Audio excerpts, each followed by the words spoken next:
नमस्कार साथियों, स्वागत है आप सभी का बीपीएससी स्टडी IQ चैनल पर। मेरा नाम है अभिषेक और आज बिहार की खबर में हम बात करने वाले हैं बिहार में बनने वाले नए इंटीग्रेटेड मैन्युफैक्चरिंग क्लस्टर के बारे में। ये होता क्या है, इसकी क्या विशेषताएं होती हैं, इसके क्या फीचर्स हैं, इसके फ्यूचर एस्पेक्ट्स क्या है बिहार के लिए, वो सब कुछ आज हम इस वीडियो में जानने वाले हैं। शुरुआत से अंत तक इस वीडियो को जरूर देखिएगा, आपके लिए काफी इंपॉर्टेंट है प्रीलिम्स और मेंस के पर्सपेक्टिव से। चलिए आगे बढ़ते हैं।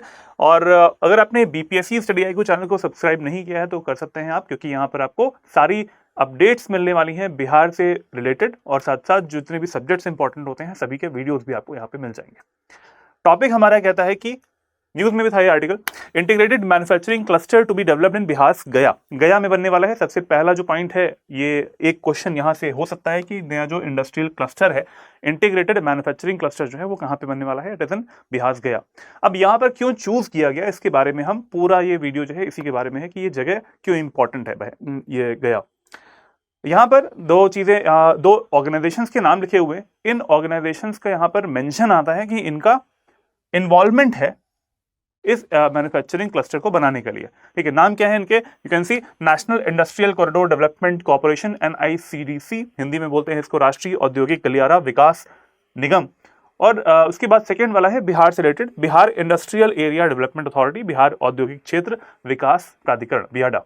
तो इनका इन्वॉल्वमेंट है और इस तरीके का एक इमेज आप देख पा रहे हैं। ये एक इंडस्ट्रियल क्लस्टर और we can say manufacturing cluster जैसा एक एरिया बन जाएगा जहां पर मैन्युफैक्चरिंग से रिलेटेड काम होगा। ठीक है, जो सेकेंडरी एक सेक्टर होता है वो उस पर काम होने वाला है बिहार में ही बनने वाला है। तो इसी के बारे में थोड़ा सा और डीप में जानते हैं। ये जो दो ऑर्गेनाइजेशंस मैंने अभी मेंशन किए थे, उन्होंने किए हैं दो एग्रीमेंट। ठीक है, ये सारी चीजें पता होना चाहिए आपको कि which two type of agreements are there. तो दो एग्रीमेंट है। पहला है हमारा SSA, जिसका नाम है state support agreement. Bihar state का सपोर्ट कैसे मिलने वाला है उसके लिए, इसको हिंदी में बोलते हैं राज्य सहायता समझौता। अब इन ऑर्गेनाइजेशंस ने बिहार स्टेट के साथ में एक समझौता किया हुआ है कि आपको रियायत के लिए समझौता किया हुआ है कि इस परियोजना के लिए समर्थन मिलेगा, उन्हें बैकअप प्रोवाइड किया जाएगा और साथ साथ सहायता भी प्रोवाइड की जाएगी। अल्टीमेटली किसका विकास होने वाला है, बिहार स्टेट का विकास होने वाला है।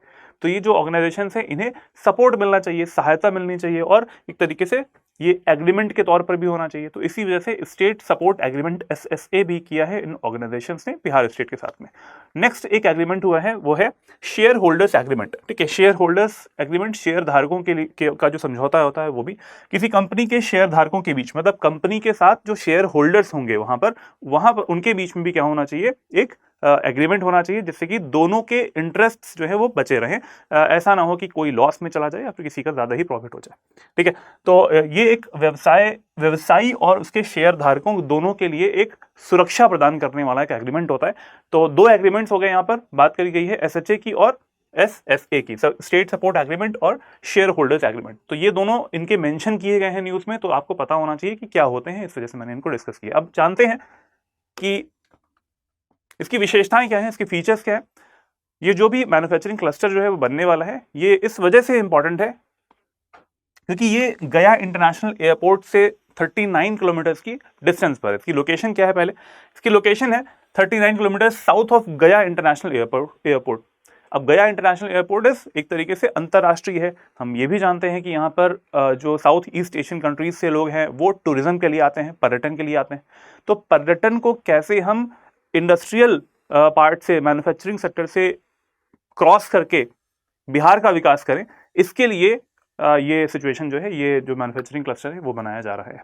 ठीक है, तो इसके भी बहुत बड़े मायने हैं। अगर ये इंटरनेशनल एयरपोर्ट है तो यहाँ से अगर कुछ मैन्युफैक्चरिंग होती है और साथ में एयरपोर्ट भी है तो वो क्या हो पाएगा, वो यहाँ से एक्सपोर्ट भी हो पाएगा ना, सामान कहीं अन्य देशों में जा पाएगा। एरिया कितना है इसका, 1670 एकड़ इसका एरिया है। इतने एकड़ एरिया में ये पूरा मैन्युफैक्चरिंग जो क्लस्टर है, इंटीग्रेटेड मैन्युफैक्चरिंग क्लस्टर, वो बनने वाला है। प्रोजेक्ट कॉस्ट कितनी है, इट इज 1339 करोड़, 1339 करोड़। ये भी बहुत बड़ा अमाउंट है किसी भी इंडस्ट्रियल सेक्टर को बनाने के लिए। अब देखिए इसका यूज होगा कहां पे, मैं अभी इसके आगे आपको मेंशन करने वाला हूं, आपको बताने वाला हूं कि इसकी जो विशेषताएं हैं वो सब कुछ बनाने में 1339 करोड़ इज वेरी लेस। हम कह सकते हैं कि ये भी कम अमाउंट है। अगर वो प्रॉपरली फंक्शन करता है तो ये बहुत ज्यादा बेनिफिट दे के ही जाएगा बिहार स्टेट को। ठीक है, प्रोजेक्ट ये इन्वेस्टमेंट पोटेंशियल कितना है, इन्वेस्टमेंट पोटेंशियल और प्रोजेक्ट कॉस्ट का मतलब क्या होता है।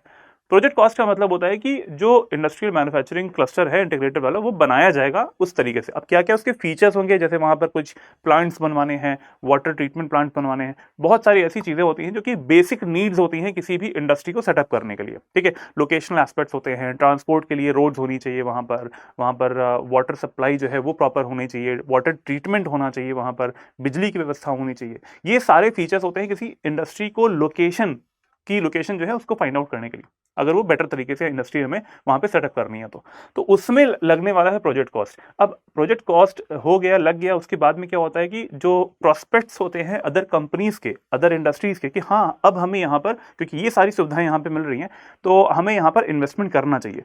तो जो फ्यूचर इन्वेस्टमेंट है वो कितना है यहाँ पर, 16,524 करोड़। इतना यहाँ पर, इतना लगा के अगर इतना इन्वेस्टमेंट पोटेंशियल हमारा रहता है तो ये बड़ा एक अच्छा प्रॉफिटेबल ये फैक्टर होगा बिहार स्टेट के लिए भी।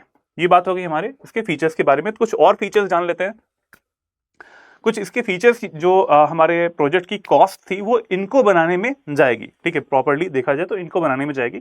क्या क्या फीचर्स हैं यहाँ पे, सामान्य प्रवाह उपचार तंत्र, इंग्लिश में बोलते हैं इसको कॉमन एफ्लुएंट ट्रीटमेंट प्लांट्स। अगर वहाँ पर कोई भी इंडस्ट्रीज लगती हैं जहाँ से वाटर जो है वो उनके आउटपुट के तौर पर निकल रहा होता है, गंदा पानी अगर निकल रहा होता है किसी भी इंडस्ट्री का, वी कैन से कि अगर वहाँ पर कोई टेक्सटाइल इंडस्ट्री है, राइट, कोई और भी इंडस्ट्री, अगर वहाँ पे केमिकल इंडस्ट्री है, तो वो जो केमिकल्स निकल रहे हैं उनको ट्रीट करके ही निकाला जाए, जिससे कि वहाँ पर कोई भी वाटर बॉडी अगर कोई है पास में, कोई नदी अगर जा रही है उसमें अगर पानी मिल जाता है तो वो गंदा ना हो पाए, ठीक है। तो ट्रीटमेंट प्लांट होना चाहिए, उपचार एक प्लांट वहाँ पे संयंत्र होना चाहिए। नेक्स्ट है यहाँ पर सीवेज ट्रीटमेंट प्लांट। डेफिनेटली लोग होंगे तो फिर सीवेज ट्रीटमेंट प्लांट जो है, गंदा पानी है ना, नाले के थ्रू, ये सब चीज़ें क्या होंगी, प्रॉपर्ली एक सिस्टम होना चाहिए और इनका ट्रीटमेंट भी होके वो पानी जो है वो निकलना चाहिए। नेक्स्ट है यहाँ पर water treatment plant. Water treatment same चीज़ है, एक होता है सीवेज वाला, एक होता है वाटर ट्रीटमेंट प्लांट। मतलब जो पानी यूज़ करके यूज़ किया गया है, क्या वो अगेन यूज़ किया जा सकता है? अगर किया जा सकता है तो कब किया जाएगा, जब उसमें वाटर ट्रीटमेंट प्लांट बेटर तरीके से काम कर पाएगा, जल प्रशोधन जो संयंत्र है वो प्रॉपर्ली काम करेगा, ठीक है। तीन चीज़ें ये हो गई। उसके बाद क्या होगा यहाँ पे, सॉलिड वेस्ट मैनेजमेंट, ठीक है, ठोस अपशिष्ट प्रबंधन, ये भी ज़रूरी है। इंडस्ट्रीज से जो अपशिष्ट निकलता है, जो सॉलिड वेस्ट निकलता है, वो भी बड़ी मात्रा में निकलता है, तो उसका भी ट्रीटमेंट प्रॉपर होना चाहिए। और ट्रीटमेंट करके अगर उसको हम टॉक्सिक कोई चीज़ें होती हैं तो वो ज़मीन में ना मिल पाए, भूमि में ना मिल पाए ना, लैंड में ना मिल पाए, जैसे कि पोल्यूशन ना हो। अल्टीमेट एम क्या है यहाँ पर, ये इस तरीके से हमें इंडस्ट्रीज भी सेटअप करनी है और साथ साथ जो इन्वायरमेंट है उसको भी प्रभावित नहीं करना है। और क्या बनेगा वहाँ पर, स्टॉर्म वाटर ड्रेनेज। अगर कोई तूफान आता है ना, तो उसके लिए पानी निकासी की पूरी व्यवस्था होनी चाहिए, पानी भरे ना वहाँ पर। आपने देखा है बिहार में बहुत ज़्यादा बाढ़ आती है, तो फ्लड्स अगर आती हैं तो फ्लड्स का कोई प्रभाव ना पड़े ऐसी इंडस्ट्रीज पर, जिससे कि उनका प्रोडक्शन रुक ना पाए, है ना, प्रोडक्शन जो है वो हाल्ट ना हो पाए और उस पर कोई प्रभाव ना पड़े। Next is green landscaping to ensure environmental compliance. मतलब पर्यावरण अनुपालन करना और जितने भी ग्रीनरी के प्रोजेक्ट्स होते हैं, पेड़ पौधे लगाना, एफॉरेस्टेशन करना, ठीक है, वृक्षारोपण करना, तो ये सारी चीज़ें आपस में जुड़ी हुई हैं। बिकॉज यहाँ से क्या होगा, पोल्यूशन डेफिनेटली होगा, है ना। यहाँ से अगर कोई इंडस्ट्री लगती है तो वहाँ से क्या होता है, एयर पोल्यूशन होता है, वाटर पोल्यूशन हो सकता है, पोटेंशियल है वहाँ पर। तो वहाँ पर क्या लगना चाहिए, हमेशा ग्रीन लैंडस्केपिंग होनी चाहिए, पेड़ पौधे लगे होने चाहिए, बैलेंस करने के लिए। कार्बन उत्सर्जन जितना भी हो रहा है तो वो कार्बन अवशोषण भी वहाँ पे होना चाहिए। तो ये सारे फीचर्स हैं इस इंटीग्रेटेड मैन्युफैक्चरिंग क्लस्टर के, जो कि लगने वाला है गया में। ये हो गई फीचर्स की बात। अब आते हैं इसमें आगे, जानते हैं इसके कुछ की पॉइंट्स। जो इंटीग्रेटेड मैन्युफैक्चरिंग क्लस्टर है गया वाला, it will be A part of Amritsar Kolkata industrial corridor, AKIC, ठीक है। किसका पार्ट होगा, अमृतसर और साथ साथ कोलकाता, वहां से जो इंडस्ट्रियल कॉरिडोर बना हुआ है उसका पार्ट रहेगा। तो ये एक इंपॉर्टेंट फीचर है, इसका जरा याद कर लीजिएगा, ये पॉइंट AKIC का पार्ट रहेगा। नेक्स्ट पॉइंट है इसका एक वो है, विजन है। यह परियोजना विकास भी और विरासत भी दृष्टिकोण के अनुरूप काम करने वाली है। विकास भी मतलब, क्योंकि विकास करने के लिए ही ये इंडस्ट्रियल जो क्लस्टर है वो लगाया जाएगा। बहुत सारी इंडस्ट्रीज यहाँ पर आएंगी, अन्य स्टेट्स में जो कि लगाते हैं वहाँ पर कंडीशंस प्रोवाइड की जाती हैं, जैसे कि ट्रांसपोर्ट की है, जैसे मैंने आपको बताया अभी, है ना, वाटर की होती है, बिजली की होती है और ट्रांसपोर्ट की होती है। ये सारी चीज़ें यहाँ पर पहले से अवेलेबल है, तो क्यों ना यहाँ पर लगाया जाए। इसके साथ भी साथ साथ यहाँ पर विरासत का क्या मतलब है, गया आप जानते हो कि एक टूरिज्म हब है ना। बहुत सारे ऐसे कंट्रीज से लोग भी आते हैं, बाहर के देशों से भी लोग आते हैं, इंडिया के अलग अलग स्टेट से भी लोग आते हैं यहाँ पर पर्यटन करने के लिए। किसी भी धर्म से हो, हिंदू धर्म से भी जुड़े हुए लोग आते हैं और साथ साथ बौद्ध धर्म है ना, उससे भी जुड़े हुए लोग आते हैं। तो ये एक बहुत बड़ा, हम कह सकते हैं, विरासत की के दृष्टिकोण से भी इसको इंक्लूड किया गया है, इस जगह को इंक्लूड किया गया है इस मैन्युफैक्चरिंग क्लस्टर बनाने के लिए। नेक्स्ट है यहाँ पर ये होगा क्या, यहाँ पे देखो इससे होगा क्या, इंडस्ट्रियल ग्रोथ होगी डेफिनेटली। हमने देखा अभी यहाँ पर जो इन्वेस्टमेंट पोटेंशियल है वो 16,000 करोड़ से भी ज़्यादा का है। इकोनॉमिक ग्रोथ होने वाली है। Enhancing the cultural legacy of गया, ठीक है, गया की जो सांस्कृतिक विरासत है वो बढ़ पाएगी। हमें करना क्या है, हमें नहीं मतलब कि गवर्नमेंट को करना है ये काम, तो कि जितना जल्दी ये चीज़ हो पाए, जितना जल्दी ये मैन्युफैक्चरिंग क्लस्टर डेवलप हो पाएगा उतना जल्दी, और बहुत सारी ऐसी चीज़ें हैं जो कि लिंक्ड रहती हैं। पहली चीज़ होती है यहाँ पर कि वो हमारा फर्स्ट प्रायोरिटी है इकोनॉमिक ग्रोथ करना उस रीजन की, उस क्षेत्र की, उस एरिया की, या फिर हम कह सकते हैं कि अल्टीमेटली उस स्टेट की भी, बिहार की भी। तो सबसे पहला मेजर फैक्टर तो यही है। अब होगा क्या, इस चीज़ को अगर प्रमोट किया जाता है तो क्या होगा, लोग भी आएंगे बाहर से, अन्य अन्य देशों से लोग आते हैं। अभी सिर्फ और सिर्फ पर्यटन के लिए लोग आते हैं, ठीक है, टूरिज्म के लिए आते हैं। बाद में क्या होगा उस टाइम पे कि यहाँ से अगर चीज़ें एक्सपोर्ट भी होंगी तो इसका एक नाम प्रॉपर होगा। अभी क्या होता है कि सिर्फ इंडस्ट्रियल क्लस्टर्स जो है, जैसे कि आपको आंध्र प्रदेश में मिलते हैं बहुत सारे ना, महाराष्ट्र में मिलते हैं, गुजरात में मिलते हैं, वहीं पर आपको इंडस्ट्रियल जो क्लस्टर्स हैं वो प्रॉपरली मिलते हैं। यूपी में भी आपको मिलते हैं, बट वहाँ पर एयरपोर्ट्स भी अवेलेबल है। अगर गया का इंटरनेशनल एयरपोर्ट अवेलेबल है तो क्यों ना इसका यूज़ किया जाए फॉर द एक्सपोर्ट पर्पस, ठीक है। तो ये एक प्रॉपर एक पॉइंट हो गया यहाँ पर, ठीक है। ये बता दिया मैंने आपको कि इट्स अ पिलग्रिमेज साइट और एक हेरिटेज टूरिज्म के लिए ये सारी चीज़ें आपस में जुड़ी हुई हैं। इसी वजह से जो विजन है इसका इन्हीं पर काम करने वाला है, विकास भी और विरासत भी, राइट। कुछ और फीचर भी हैं गया के, वो देख लेते हैं क्या है। देखो ये 10 किलोमीटर दूर पड़ता है NH19 से, नेशनल हाईवे 19 से। गोल्डन क्वाड्रिलेटरल में आता है वो नेशनल हाईवे 19 वाला पार्ट। नेशनल हाईवे 22 आता है, वो है 2 किलोमीटर दूर सिर्फ। तो ये प्रॉक्सिमिटी दिखा रहा है कि गया की प्रॉक्सिमिटी ऐसी जो फैसिलिटीज हैं, ट्रांसपोर्ट की फैसिलिटीज हैं, उनसे कितना पास में है, नेशनल हाईवेज के पास में है। गया जंक्शन 40 किलोमीटर दूर है, 40 किलोमीटर से वेरी लेस अगर देखा जाए तो, अगर आना है तो गया जंक्शन। साथ में आता है पहाड़पुर रेलवे स्टेशन, एक नया रेलवे स्टेशन बन रहा है Paharpur railway station, and that is railway station of dedicated freight corridor, eastern dedicated freight corridor, EDFC लिखा है यहाँ पर। इसका मतलब है ईस्टर्न डेडिकेटेड फ्रीट कॉरिडोर। यहाँ से क्या होगा, ट्रेन से जितना भी मटेरियल है ना, सामान जो होता है वो पास होगा, जो मालगाड़ी होती है वो यहाँ से पास होगी। प्रॉपर एक डेडिकेटेड रेलवे लाइंस वहाँ पे बिछाई जा रही हैं। तो एक ये यहाँ पर पास में ही है, 45 किलोमीटर्स की दूरी पर आपको मिलने वाला है, ठीक है, गया के पास में। तो ये प्रॉक्सिमिटी की वैल्यू है कि भाई गया क्यों इतना इंपॉर्टेंट हो सकता है, इस वजह से इसको चूज भी किया गया है। अब बात करते हैं फ्यूचर एस्पेक्ट्स के बारे में कि कुछ इसके भविष्य के कुछ पहलू हैं वो क्या हो सकते हैं। सबसे पहला तो यही है कि अगर बिहार में गया में एक मैन्युफैक्चरिंग क्लस्टर लगने वाला है तो वहाँ पर आर्थिक विकास होगा, उस क्षेत्र का होगा, उस एरिया का होगा, उस जिले का होगा, साथ में अल्टीमेटली इस बिहार स्टेट का भी होगा, ठीक है। तो expected to create approximately 1,09,000 jobs. अब वहाँ पे अगर इंडस्ट्रियल क्लस्टर लग रहा है तो आसपास के क्षेत्रों में के जो भी लोग होंगे, अगर वो स्किल्ड हैं, डेफिनेटली स्किल्ड पर्सन चाहिए होते हैं। स्किल डेवलपमेंट के लिए बिहार सरकार जो है वो भी काम कर रही है। तो अगर स्किल्ड रहते हैं तो जॉब्स भी प्रॉपर्ली उन्हें उसी स्टेट में मिल पाएगी, उन्हें कहीं और जाने की जरूरत नहीं पड़ेगी, ठीक है। तो कितना है, लगभग 1,09,000 नौकरियां भी पैदा होने वाली है, पैदा होने की उम्मीद है। नेक्स्ट इज स्थानीय अर्थव्यवस्था को बढ़ावा मिलेगा, लोकल जो इकोनॉमी है उसको बढ़ावा मिलेगा। अगर एक इंडस्ट्रियल क्लस्टर लगता है तो आसपास बहुत सारे एरियाज में जो शॉप्स होती हैं वो खुल सकती हैं, क्लस्टर्स हो सकते हैं। क्लस्टर के साथ साथ उनमें जो सर्विसेज प्रोवाइड करने वाले लोग होते हैं वो भी वहाँ पे लग सकते हैं, एक सप्लाई चेन सिस्टम बन सकता है। तो ये फ्यूचर पॉसिबिलिटीज़ हैं, फ्यूचर एस्पेक्ट्स हैं जो कि इस क्लस्टर के साथ में जुड़े हुए हैं। साथ में यहाँ पर कुछ और भी सेक्टर्स हैं जो कि यहाँ पर लग पाएंगे डेफिनेटली। कौन कौन से यहाँ पर सेक्टर्स लग सकते हैं इसी क्लस्टर में आने की संभावना रहती है। पहला है यहाँ पे भवन निर्माण सामग्री, बिल्डिंग मटेरियल, ठीक है। बिल्डिंग मटेरियल के लिए आपको पता होगा पूरा जो एरिया है, गया वाला जो रीजन है किसमें आता है, ये हमें पता है कि ये साउथ बिहार में आता है। और साउथ बिहार में क्या क्या चीज़ें मिलती हैं, पास में ही आपको विंध्यान रॉक सिस्टम वाले 2 एरियाज मिलते हैं, 2 जिले मिलते हैं, जैसे कि कैमूर है और रोहतास मिलते हैं। साथ में आपको साउथ बिहार में ऐसे भी जिले मिलते हैं जो कि धारवाड़ रॉक सिस्टम वाले पार्ट मिलते हैं। इट मीन्स वहाँ से आपको मिनरल्स भी प्रॉपरली मिल पाएंगे, ठीक है। खनिज जो है वो रॉ मटेरियल है इंडस्ट्रीज के लिए वो मिल पाएगा उस जगह पे।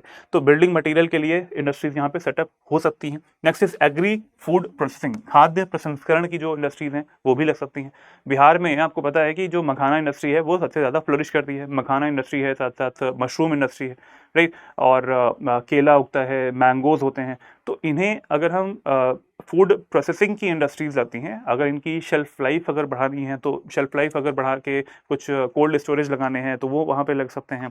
इसके अलावा इंडस्ट्रीज लगती हैं, जैसे कि टमाटर बहुत ज़्यादा हो रहा है तो फिर वहाँ पर जो टोमेटो सॉस के इंडस्ट्रीज मान लीजिए लग जाती हैं। ये एक एग्जाम्पल है। अगर आलू हो रहा है, पटना का आलू काफ़ी फेमस है, तो वो अगर लग रहा है तो उसके बाद में चिप्स की इंडस्ट्री लग गई, तो एक सप्लाई चेन प्रॉपर बन पाएगी, उसको उसकी जो वैल्यू है वो बढ़ पाएगी, किसानों को फायदा होगा, किसान अपना रॉ मटेरियल लाके वहाँ पे सेल कर पाएंगे। तो ये पॉसिबिलिटीज यहाँ पर हैं agri food processing.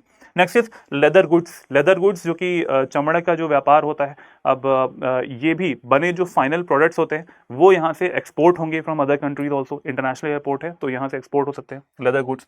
Next is readymade garments.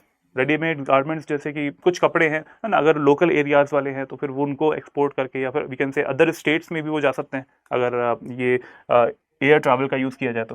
Furniture है, साथ साथ हैंडलूम एंड हैंडीक्राफ्ट, हथकरघा और हस्तशिल्प हो गया, इंजीनियरिंग एंड निर्माण, अगर फैब्रिकेशन करना है, इंजीनियरिंग करना है तो ये हैवी मटेरियल वाली जो इंडस्ट्रीज होती हैं उसमें भी। इसके साथ साथ अगर वहाँ पर कोई इलेक्ट्रॉनिक्स इंडस्ट्री है और वी कैन से जो प्रिंटेड सर्किट बोर्ड्स की इंडस्ट्री होती है, पीसीबीज की इंडस्ट्री होती है, तो वो भी लग सकती है उस जगह पे। तो ये सारी चीज़ें एक फ्यूचर पॉसिबिलिटीज़ हैं। वी हैव सीन कि जो फ्यूचर पोटेंशियल है यहाँ पर वो कितना था, 16,000 करोड़ के आसपास का इन्वेस्टमेंट पोटेंशियल हमने देखा। ये जो साइट्स हैं न्यूज़ में भी ये चीज़, ये जो फैक्टर है वो आया हुआ है। तो इट मीन्स यहाँ पर इंडस्ट्रीज लग सकती है, पॉसिबिलिटी बहुत ज़्यादा है। हमने देखा कि गया की जो प्रॉक्सिमिटी है वो भी बहुत अच्छी है, नेशनल हाईवेज के साथ में है, गया इंटरनेशनल एयरपोर्ट के भी पास में पड़ता है। एक ईडीएफसी जो है, ईस्टर्न डेडिकेटेड फ्रीट कॉरिडोर, वो भी 45 किलोमीटर्स के पास में स्टेशन बन रहा है। तो सारी चीज़ें अगर अवेलेबल है तो क्यों फ़ायदा नहीं होगा, डेफिनेटली फ़ायदा होने वाला है। मेडिकल इक्विपमेंट्स, चिकित्सा के जो उपकरण होते हैं वो भी यहाँ पे बन सकते हैं। तो ये सारे पॉसिबिलिटीज़ हैं जो कि फ्यूचर में आने वाली हैं, आगे आने वाले 5 से 10 सालों में ऐसा हो सकता है कि this region will give jobs to people also. ठीक है, अल्टीमेटली अर्थव्यवस्था को बढ़ावा मिलेगा, लोगों को कहीं और जाने की जरूरत नहीं होगी, बिहार में ही उन्हें नौकरियां मिल जाएंगी, स्किल्ड पर्सन। तो ये बात होगी आज के हमारे इस टॉपिक की। अब बात करते हैं एक क्वेश्चन की, आंसर देना है आपको इस क्वेश्चन का कमेंट बॉक्स में। सभी लोग कमेंट बॉक्स में आंसर कीजिएगा। The question says which of the following cities under eastern dedicated freight corridor lie in Bihar. Bihar में कौन सी इसमें लाई करती है? ये गंज ख्वाजा है, सोननगर है, गोमा है और साथ में Andal. Eastern dedicated freight corridor के अंतर्गत निम्नलिखित में से कौन सा शहर बिहार में स्थित है, आपको बताना है। इसमें से एक ही ऑप्शन सही है, उसको आपको बताना है कमेंट बॉक्स में। चलिए, ये बात हो गई हमारे टॉपिक की और क्वेश्चन की। अगर आपको इस वीडियो का पीडीएफ चाहिए तो मेरे टेलीग्राम चैनल से आपको मिल जाएगा, learn and grow with Abhishek. Discussion group भी है, discuss and grow with Abhishek, and email ID है abhishek.singh@studyIQ.com। You can scan this QR code also. आप यहाँ से भी इस चैनल में ज्वाइन हो सकते हैं और इस वीडियो को का जो पीडीएफ है उसको डाउनलोड कर सकते हैं। बात करते हैं हमारे फाउंडेशन सिग्नल बैच की। अगर आप बिल्कुल बेस लेवल से तैयारी करना चाहते हैं स्टेट पीसीएस एग्जाम्स की और बेसिकली इन स्टेट्स की जो कि यहाँ पर लिखे हुए हैं, तो लाया है स्टडी IQ पीसीएस आप सभी लोगों के लिए फाउंडेशन सिंगल बैच 9। इसमें आप एडमिशन ले सकते हैं। सारे फीचर्स जो हैं आपको क्वालिफाई करने के लिए हम प्रोवाइड भी करेंगे। लाइव लेक्चर्स मिलेंगे आपको, टेस्ट सीरीज भी मिल जाएगी, मेंटरशिप भी है, डेली आंसर राइटिंग मेंस की प्रैक्टिस के लिए भी मिल पाएगी आपको, साथ में कंटेंट भी मिलेगा, क्रक्स नोट्स, हैंडरिटन नोट्स, सब कुछ मिलने वाला है। बस ये है कि आपका डेडिकेशन अपनी तरफ से चाहिए और हमारा तो आपकी तरफ रहेगा ही रहेगा। तो कैसे परचेज करना है, जाना है स्टडी IQ पीसीएस की वेबसाइट पर, आपको वहाँ से इसको पेमेंट करना होगा। बस ध्यान रखिएगा AKS लाइव कोड लगाएंगे तो आपको मैक्सिमम डिस्काउंट मिल जाएगा। This is the amount you have to pay, 12,499 आपको पे करना होगा। एडमिशन क्लोजिंग जो है वो है 20 नवंबर को, इससे पहले आप कर लेंगे तो फिर क्लासेस भी आप टाइमली ज्वाइन कर पाएंगे। ठीक है, जिसने भी BPSC स्टडी IQ चैनल को सब्सक्राइब नहीं किया है तो कर लीजिएगा, आप सभी लोगों से रिक्वेस्ट है। मिलते हैं अगली वीडियो में, तब तक के लिए जय हिंद, जय Bharat, take care everyone, good bye.